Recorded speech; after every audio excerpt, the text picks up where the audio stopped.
At Christmas dinner, Uncle Brett raised his glass and smiled. To Dad's retirement and to me, the new owner. Applause started. Grandpa Gordon didn't move. He looked straight at Brett. "Who told you I was retiring?" The room went silent. Brett laughed. "Dad, come on, we've talked about this for years." Grandpa reached into his jacket and placed one envelope on the table. "We talked about you running my company," he said. "I never said you owned it." Brett's smile vanished.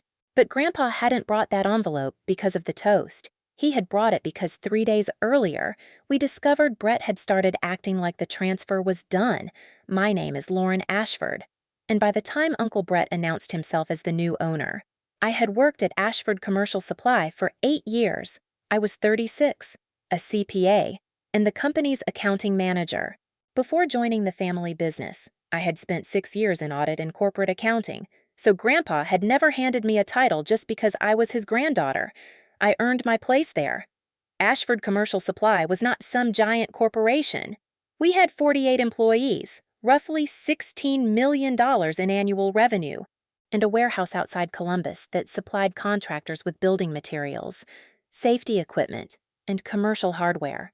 Grandpa Gordon started the company more than 40 years earlier. At 78, he had slowed down, but he had not retired. He still came in 2 or 3 days a week, reviewed financials, approved major spending, met with the bank, and made the decisions that could change the company's direction. Most importantly, he still owned 100% of it. Uncle Brett did not.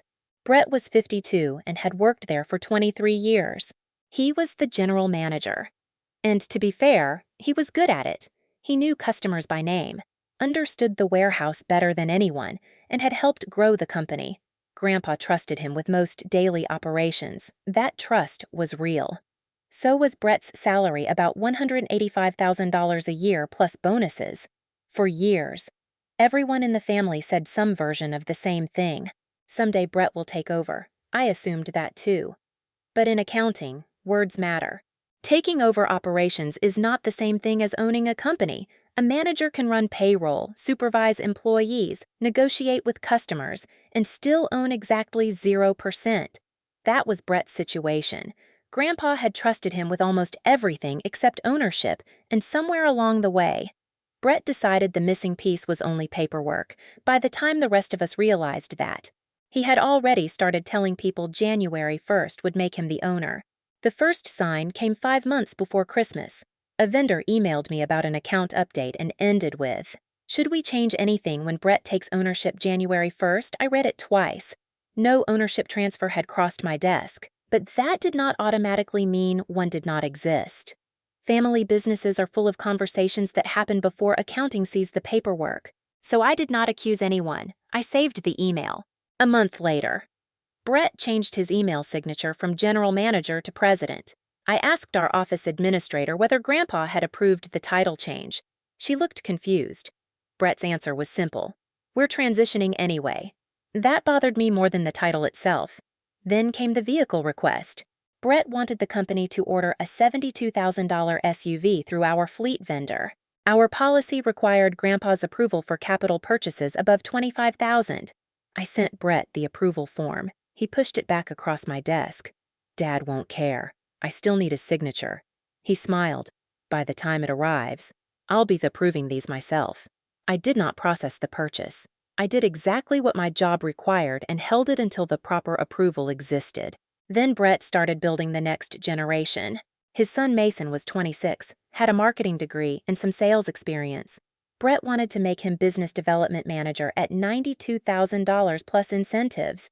Hiring Mason was not the problem. The title and compensation required owner approval. Again, Brett treated the approval like a technicality. He needs to learn the business he'll inherit. That sentence stayed with me. 6 weeks before Christmas, a longtime customer called about a contract renewal. Before hanging up, he asked, "Is Gordon staying involved after Brett takes ownership?" That was the moment I stopped assuming there was a conversation I had somehow missed. I went to Grandpa's office. "Are you retiring January 1st? He looked up from his desk. "No." "Are you transferring the company to Uncle Brett?" His expression changed. "No."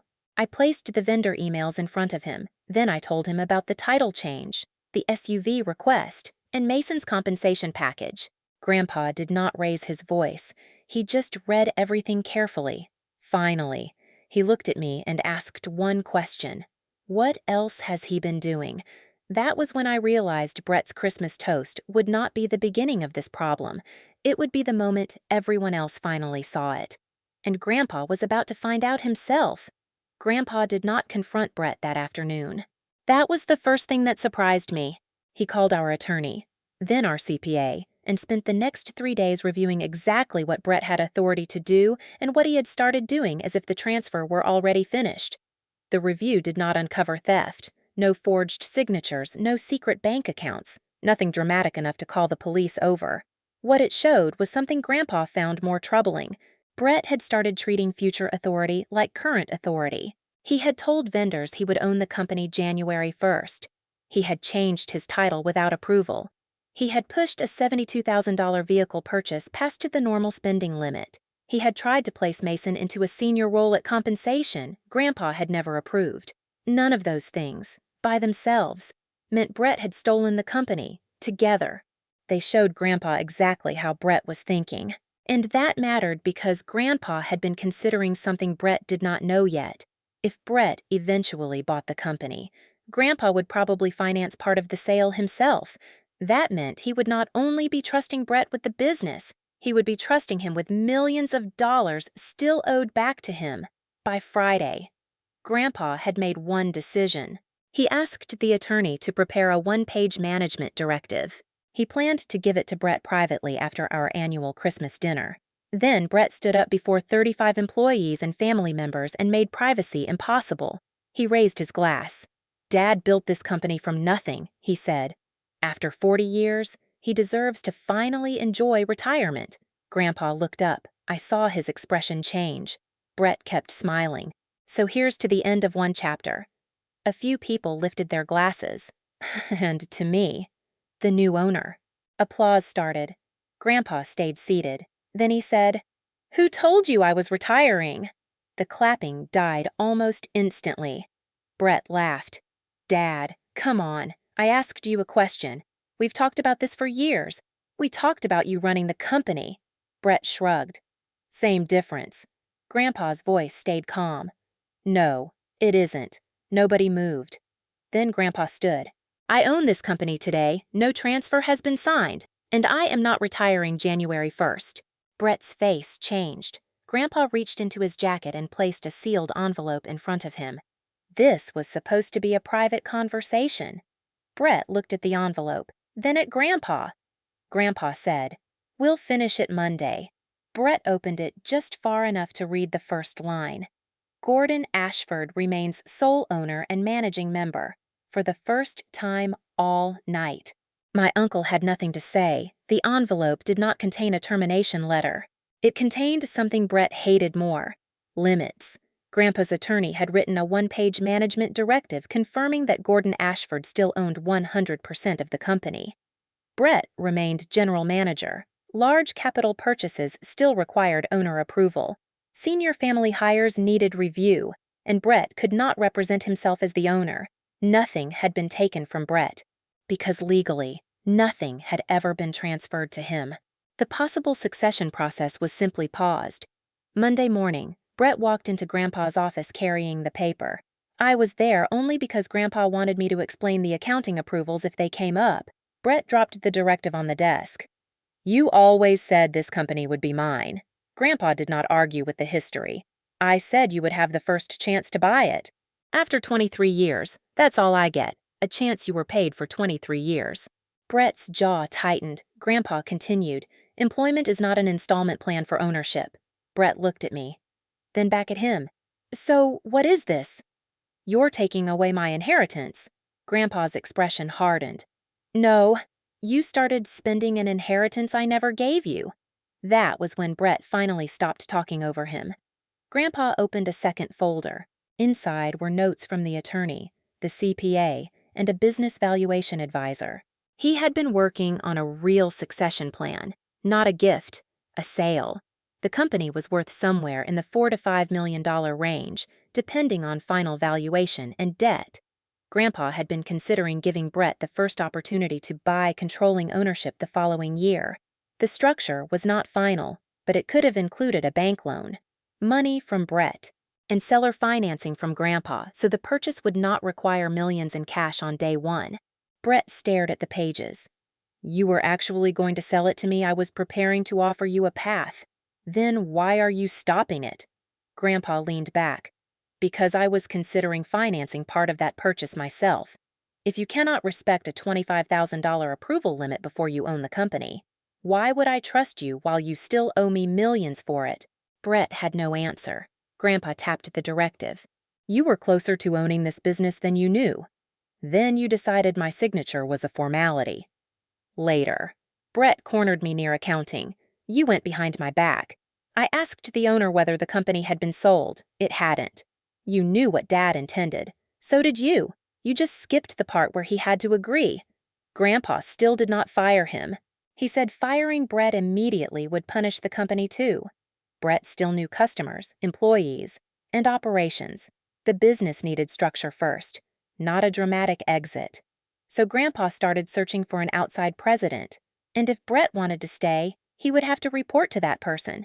Grandpa did not hire a replacement overnight. For the next 6 weeks, he worked with the attorney and an executive recruiter to find someone who understood a company our size. Eventually, he hired Daniel Reeves, a 58-year-old distribution executive who had spent most of his career running regional supply businesses. Daniel was not brought in to embarrass Brett. He was brought in because Grandpa wanted daily operations separated from family expectations. Brett kept his title as general manager. He kept his salary. He kept the customer relationships he had built. But now major decisions moved through a structure instead of through assumptions. Large purchases needed approval. Mason's proposed $92,000 management package was reviewed. Daniel decided Mason had real sales ability, but not enough experience for the title Brett had created. He offered him an account executive position under the company's normal compensation plan. Mason accepted. Brett took that personally too. At home, some relatives said Grandpa had gone too far. My mother Rebecca told me. Everyone thought Brett would get the company eventually. Eventually, maybe, I said, but getting the chance to buy it isn't the same as already owning it. Brett blamed me for almost everything. One afternoon, he stopped outside my office. Happy now about what you got what you wanted.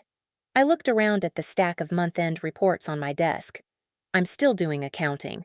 Brett, you made Dad suspicious of me. No, vendors asked me about an ownership transfer that didn't exist. He walked away before I could say anything else. The real problem was not that Brett suddenly became bad at his job. He was still good with customers. He still understood operations. What he could not tolerate was reporting to someone else inside a company he had already started thinking of as his. He challenged Daniel constantly. He questioned decisions in front of managers. He kept saying things like, "That's not how we've ever done it." Daniel remained professional. Grandpa did too. 3 months later, Brett resigned. Nobody escorted him from the building.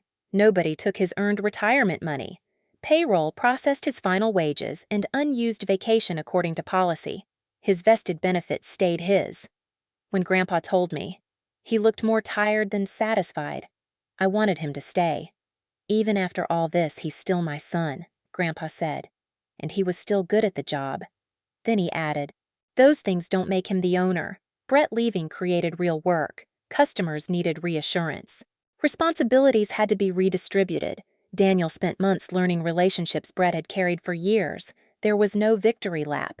But the company kept operating, and for the first time, its future no longer depended on one family member assuming everyone else had already agreed with him. 6 months after Brett left, the company felt different. Not perfect, just calmer. Daniel ran the daily operation. Customer accounts had stabilized. The warehouse was hitting its targets again, and revenue stayed where it had been before the transition. Grandpa still came in once a week. He reviewed reports, met with Daniel, and wandered through the warehouse talking to employees he had known for decades. But he stopped pretending the business could run forever on family understanding and hallway conversations. My role changed, too. After the control review, Daniel and Grandpa promoted me from accounting manager to controller. My salary went from about $98,000 to $116,000. The promotion was not a reward for exposing Brett. It came with more responsibility: budgeting, internal controls, reporting, cash forecasting, and supporting Daniel on major decisions. I received no ownership. That mattered. A few relatives still whispered, "Maybe Grandpa gives it to Lauren now." I never asked. I did not want it handed to me simply because Brett had lost his chance. That would have repeated the same mistake in a different direction. One afternoon, Grandpa sat across from my desk and said, "I spent too many years saying someday when I should have put dates, conditions, and signatures on paper." I told him, "You still never told Brett January 1st. "No," he said. That part was his. Then he added, "But vague promises are dangerous when everybody hears the version they want." He was right. Grandpa went back to the attorney, CPA, and valuation advisor. This time, succession was written down. The possibilities included a third-party sale, a management buyout, or eventually allowing qualified employees or family members to purchase an interest under terms. No assumptions. No automatic heir. No one got the company because of blood, seniority, or how many Christmas dinners they had attended. Brett eventually took a senior sales position with another regional supplier. He did not lose his career. He lost the preferential path Grandpa had once been preparing for him, and Grandpa never celebrated that. He simply said, "Family promises are not a business plan." At the next company Christmas dinner, nobody raised a glass to the next owner.